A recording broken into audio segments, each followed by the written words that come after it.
Honours চতুর্থ বর্ষের শিক্ষার্থী বন্ধুরা, আসসালামু আলাইকুম। আশা করি সকলে ভালো আছেন, সুস্থ আছেন। আজকে আমরা অনুবাদের চিরায়ত সাহিত্য থেকে কালিদাস রচিত মেঘদূত কাব্যটি সম্পর্কে আলোচনা করব। মেঘদূত কাব্যটির রচয়িতা কালিদাস। মেঘদূত কাব্যটি অনুবাদ করেন বুদ্ধদেব বসু। মেঘদূত কাব্যটির নাম প্রথমে মেঘদূত ছিল না, এটি মেঘদূতম কাব্যের অনুবাদ। মেঘদূত অর্থাৎ সংস্কৃত ভাষার কবি কালিদাসের বহুল পঠিত মেঘদূতম কাব্যটির বঙ্গানুবাদ হল মেঘদূত কাব্যটি। মেঘ প্লাস দূত, এই দুটি সমন্বয়ে মেঘদূত শব্দটির সৃষ্টি হয়েছে। এখানে মেঘ হলো আকাশে ভেসে বেড়ানো বর্ষার মেঘ এবং দূত শব্দটির আবিধানিক অর্থ হলো বার্তাবাহক বা যে সংবাদ বহন করে। মেঘদূত কাব্যের প্রধান চরিত্র তিনটি: যক্ষ, যক্ষের স্ত্রী যক্ষ প্রিয়া এবং মেঘ। এখানে আকাশে ভেসে বেড়ানো মেঘই হলো একটি চরিত্র। কিন্তু সংলাপ বিনিময়ের সময় দুটি চরিত্র উপস্থিত থাকে। কাব্যটিতে মেঘকে দুটি অংশে ভাগ করেছেন, উত্তর মেঘ এবং পূর্ব মেঘ। কাব্যটির পূর্ব মেঘ অংশে বক্তা যক্ষ আর শ্রোতা হচ্ছে মেঘ, আর উত্তর মেঘ অংশে মেঘ হলো বক্তা আর যক্ষ প্রিয়া হলো শ্রোতা। এখানে মজার বিষয়টি হলো যক্ষের সাথে মেঘের এই কথোপকথনের মাধ্যমে রামগড়ি হতে অলকাপুরী থেকে মেঘের সাথে লেখকও ঘুরে আসেন, কিন্তু শেষে দেখা যায় যে মেঘ নড়েইনি। মূলত এই কল্পিত অভিযানটি যক্ষেরই একটি কল্পনা মাত্র। মেঘদূত কাব্যটি কালিদাস রচনা করেন মন্দাক্রান্তা ছন্দে, কিন্তু অনুবাদক বুদ্ধদেব বসু কাব্যটি মাত্রাবৃত্ত ছন্দে অনুবাদ করেছেন। মেঘদূত হল বর্ষা ও বিরহের কাব্য। এই কাব্যের মূল উপজীব্য হল বিরহ। এবার আমরা মেঘদূত কাব্যটির মূল কাহিনী নিয়ে আলোচনা করতে পারি।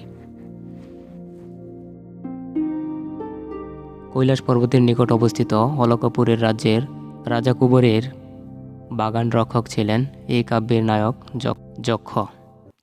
কুবেরের প্রাসাদের উত্তর পাশে ছিল তার বাসগৃহ। একদিন যক্ষ কাজ ফেলে স্ত্রীর টানে চলে গেলে এই ফাঁকে বাগানের ভেতর হাতি ঢুকে সব ফুল গাছ নষ্ট করে দেয়। এই কারণে কুবের অলকা থেকে বহু দূরে অবস্থিত রামগিরি পর্বতে যক্ষকে 1 বছরের জন্য নির্বাসন দণ্ড দেয়। ফলে কৈলাস পর্বত থেকে রামগিরি পর্বতে চলে আসতে হয় যক্ষকে। একাকী নির্জন পর্বতে 8 মাস অতিবাহিত হওয়ার পর প্রকৃতিতে বর্ষা ঋতুর আগমন ঘটে। তখন সকল পুরুষই বাড়ি ফিরে আসে, কিন্তু যক্ষের ঘরে ফেরার কোনো উপায় নেই। তার মধ্যে নির্জন পর্বতের আশেপাশে কোনো মানুষজনও নেই, যার মাধ্যমে বিরহী স্ত্রীর খোঁজ খবর নিতে পারে, নিজের কথাগুলো জানাতে পারবে। তাই স্ত্রী বিরহ কাতর যক্ষ আকাশের মেঘকে দূত করে অলকায় পাঠায়। যক্ষ কল্পনায় মেঘের সাথে কথোপকথন শুরু করে। যক্ষ প্রথমেই মেঘের গুণ কীর্তন শুরু করে, তারপর রামগিরি থেকে অলকাতে মেঘ কীভাবে পৌঁছাবে তার বর্ণনা দেয় যক্ষ। যাত্রাপথে মেঘ কী কী দেখবে, কে মেঘকে স্বাগত জানাবে, সেসব বর্ণনা দিয়ে মেঘকে প্রলুব্ধ করার চেষ্টা করে যক্ষ।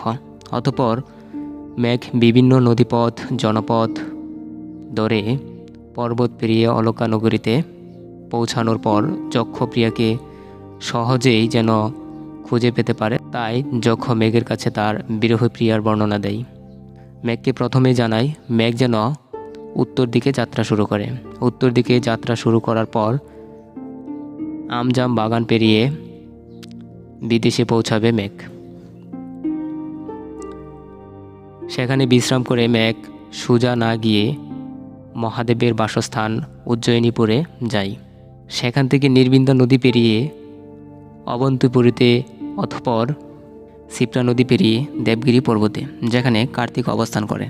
সেখান থেকে হিমালয়, সেখান থেকে কৈলাস পর্বতের অলকাপুরী নগরে।